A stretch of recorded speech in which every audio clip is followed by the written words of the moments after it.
I will start with a reminder. It's a beautiful ayah from Surah Al-Baqarah that summarizes what we're witnessing. أعوذ بالله من الشيطان الرجيم بسم الله الرحمن الرحيم وإذ قال ربك للملائكة إني جاعل في الأرض خليفة قالوا أتجعل فيها من يفسد فيها ويسفك الدماء ونحن نسبح بحمدك ونقدس لك قال إني أعلم ما لا تعلمون. The English translation to this is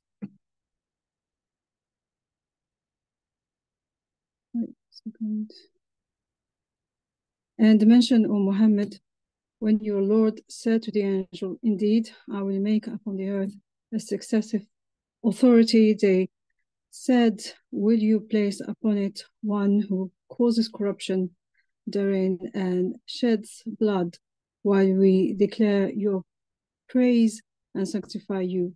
Allah said, indeed, I know that which you do not know. And that's what we are witnessing now. Allah knows very well what is going on.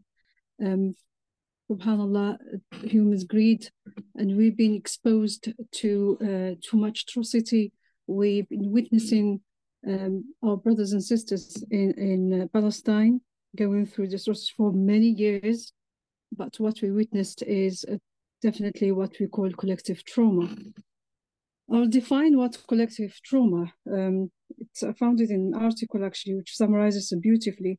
Article written by Sion Aiden in a website article, and he said the key to understand a traumatic event or experiences is that they completely overwhelm our ability to grasp and cope with what happened, what is still happening now, of course. That's to integrate the ideas and emotions that instigated by the experiences in conceivable and acceptable narrative. So we don't understand why this is happening, but what is going to help is always to remind ourselves that everything has been created by Allah, and Allah knows what is going on. For my talk today, I'm going to focus mainly on what the parents can do with their children, because, as I said, it's a collective trauma, and this will wreak havoc on our health, especially the emotions, because emotions, they reside in our body, and we should pay attention to our mental health like we pay attention to our physical health. And in fact, actually, most of physical health, actually, they stem from emotions and depression, stress, everything that stems from our emotional state. So let's first start to think about why it's important to look after our mental health, is to develop also our awareness of emotional literacy. Emotional literacy, it's a way that will allow us to have emotional intelligence, which means is to know your emotions, be able to communicate them, talk to someone who is able to help you, and talk about them in the right way. Again, in this context of the conflict that's happening in Gaza and Palestine, we have to talk to our children as parents or teachers. Let the teachers, the students express themselves, and then we channel the anger, because usually what I notice in the children I'm counseling or children I'm teaching, there's too much anger. And this anger is a really strong emotion. So we have to channel that the right way, to take them to use those emotions to make the right actions, and to teach them how to talk about them in a legal, professional way, etc. Going back to what the parents can do, I think I'll again share with you the CHIME model. The CHIME model is actually summarizes in a theoretical way what the parents can do to help their children, especially in times of conflict, etc. The CHIME is actually acronym and stands for connectedness, hope, identity, meaning, and empowerment. The first thing, which ties quite beautifully with what Sister Hajara said at the beginning, is when we do in the connectedness, is we've been connected with our children, our students, and the people. And this actually gives us that positive energy, especially when we go and we will be surrounded by people that share the same belief like us or share the same ideas like us. So it's really important to be together.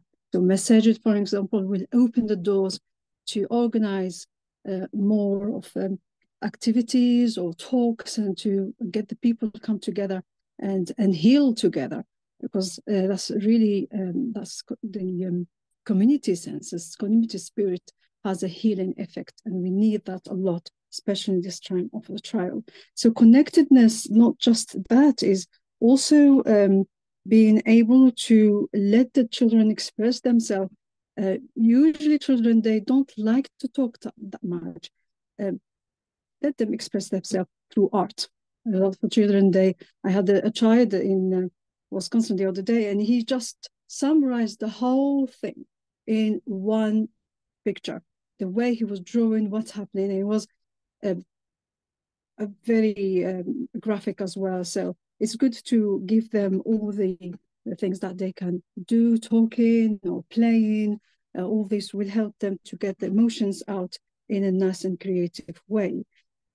We're going back to the child model again. So that connectedness is talking to your children, teachers at school, maybe get more of a group activity. I noticed that children love this, to get together again. Going back to that spirit community together really helps to heal, to give us that positive energy. And it is being proven. A lot of research has been done on the community getting together and socializing has a really healing effect. It's really important. So after we also have actually witnessed, we've been through a traumatic event, which is COVID, and we were isolated for some time. But this time that collective trauma was happening in Palestine has brought us together, alhamdulillah. Like Allah said, subhanahu wa ta'ala, وَعَسَىٰ أَن تَكْرَهُوا شَيْئًا وَهُوَ خَيْرٌ لَكُمْ, which takes me back to hope, which is part of this model. Hope is always to and we are the ummah of hope. When we talk to our children, we always remind them there is hope. There is a lot of incidents and a lot of stories as well in our religion, and what happened with the Prophet sallallahu alaihi wasallam, with the Ghazawat and all of it. They went through those trials, all the Muslims before us. And as part of this, because Allah's created us to be Khalifa in this world, we're going to witness this. So there is a hope. Things won't stay the same. There is hope that there is actually positivity. There is people are accepting Islam more. People, they know about Palestine more, and we can see the Palestinian flag everywhere. In fact, one of the houses right in front of me, they put the Palestinian flag, which we didn't have a dream to see this before. So there is hope, alhamdulillah. The other part of this model is identity, which is what we have to celebrate is we are ummah, alhamdulillah, such a blessing. We are one body, like the Prophet sallallahu alaihi wasallam, كالجسد الواحد. We are like one body, so we are part of this, and we have to be proud of it as an ummah. We know that Allah subhanahu wa ta'ala has made the Prophet sallallahu alaihi wasallam and his ummah his favorite. So alhamdulillah, it's not because what happened we're going to stay in that victimhood. It's not. It is something that we have to teach our children to be proud of their identity and to channel that. Again, meaning, talking about the meaning, what is it? So this is, again, is really important to integrate this collective trauma, because what we don't integrate it into our memory, we don't process it the right way, will come back to us. So it's really important to take this time to speak to our children, ask them, how do you feel about it? And like Sister Hajira said, one of the things when we talk to our children is to stay away from judging them or telling them, you shouldn't think this way or shouldn't feel this way. That's not right. It's always validate what they say, validate their emotions, and empathize. It's like you put yourself in their own world, try to see life or their world, their external world, like they see it, and show them that you're empathizing, you are acknowledging, you are validating. This is so empowering. It's very empowering to them, and they will open up even more because they feel safe. They trust you more, and then they will open up. They will let you know how they see the world, how they see what's going on and what the people are saying, etc. So it's really important to let them express themselves. Let them, talk about how what does it make them feel like. Even their body. It's good to talk about because as I said before, the emotions reside in the body. Ask them when they talk about this very sad and painful thing, how do they feel in their body? Where they feel it in their body? And this will actually allow you to know if it's in the chest, is it in our hands? And then you show them what to do, like breathing technique. There's a lot of breathing techniques that you can look at on a website or YouTube, and you can also do what you call the Cook's hook breaks up is it's a nice technique where it's used in positive energy to allow the positive energy to circulate in your body and get rid of the negative energies. Doing activities together, going outside for a walk, talking to your children, cooking with them, playing with them. Playfulness is very important. It's not just good for the children, it's good for the adults.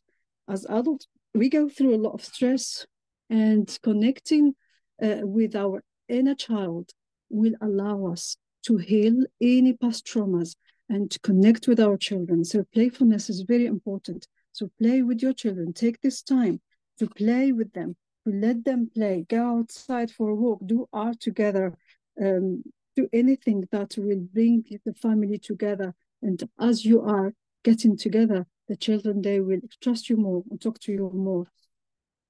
The other thing that we have to be always bring in mind is like what Dan Siegel used in his book, Discipline Without Drama. And he said that it's the important part in discipline or being with the child to show them the right way, how to live in a safe and healthy manner, is to make always the child has to be seen, to be soothed, to feel safe and secure. How you do this is to have that time to be with them, to show them that you are there, to let them talk to you in a way that they feel safe to open up. And then you do the soothing. Then the parents they are experts. They know their children very well, and they know how to make them feel better. Always bring back that safety net that they are secure, they are safe. And if they talk about the children in Palestine, remind them they belong to Allah. These children actually are Abdullah, and they belong to Allah, and Allah subhanahu wa ta'ala will take care of it. So always give them that sense of security and try to as I said, let them open up and validate the feeling. All what you need to do is just validate the feeling. And if you notice there is anger, then let them release the anger. How they release the anger, that's a very important thing to do, is to channel the anger to be to respond rather than react. For instance, there are a lot of charities that help. One of the charities that they work with, which I use in my teaching as well. Friends of Al-Aqsa, they have a very nice website where you find resources that you could use. They have, for instance, resources to teach about Gaza, to teach about Palestine, about Al-Aqsa. There are resources as well for the children to do, for the art, etc. And you can also go on the website of the Palestine Solidarity Campaign, and they have on their website, you can join their local actions. They have actions where you can do in your local area, or if you can go to central London for demonstration as a family with your children, that's also going to have a very nice healing effect on us, on this collective trauma. So there are some things that we could do together with our children, which will help to develop their resilience and also to help channel their anger and to release their anger. I don't know how much time I have. It's absolutely right. When we have to acknowledge our feelings, and like they say, name it to tame it. We have to sit with ourselves and try to name the feelings. It actually has a very calming effect when we sit and try to name, say, aha, I wonder what is this feeling? Is it anger? Is it frustration? Is it hopelessness? So it's really good to know, try to name the feelings, and then do this, which leads to self-awareness, knowing what's going on with me. What are my triggers? Maybe there is past trauma that hasn't been healed properly, and that's been triggered by another trauma then that led to this emotional unrest, etc. So it's really good to try to understand the triggers, try to understand the feelings, try to name the feelings, and then do the self-compassion.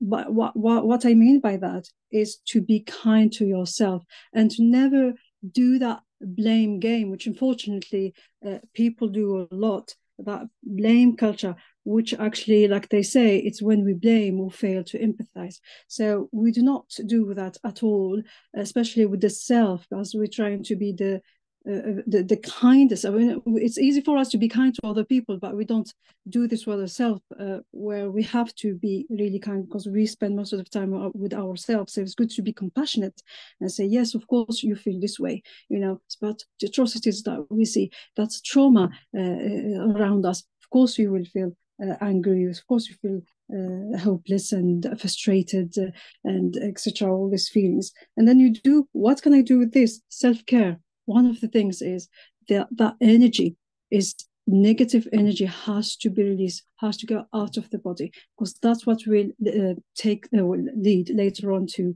illnesses. Always know that, like the psychologists say, 1 minute, I said, or 5 minutes, 5 minutes of anger takes the body 5 hours to recover. I gotta see that the danger of anger, angry emotions are really strong emotions. And that's why we need to channel the anger, try to find out what can I do. First of all, physical activity is really good, going for a walk, go to the gym, get that energy out, and try to channel again the anger to do something for the Ummah, to do something to help the Palestinians, to spread the word about Palestine and their struggle, etc. This also will help. Now some schools, they were really good in this. They help the children to fundraise for Palestine, to sell cakes, to sell clothes, and then the money they taken it to give it to Palestine, which is a wonderful way of telling the children, or even the adult, the Muslim adult in the school. This school is not Muslim, but the head teacher was so kind to allow this to happen. So it's good to show that, yeah, we are with you, understand, and we're trying to help, and this is the right way to help. So going back to the question, it's good to sit with the self, try to name the feeling. What is this feeling? Where is it coming from? And then help and acknowledge, validate. Yes, it's okay. Of course, you could feel this way. We're human, but what can I do? Like the doctor said, Allah subhanahu wa ta'ala gave us the feelings, and Allah is not going to judge you for having, rather than judge you for what are you going to do. The feelings are a test. Our job is to know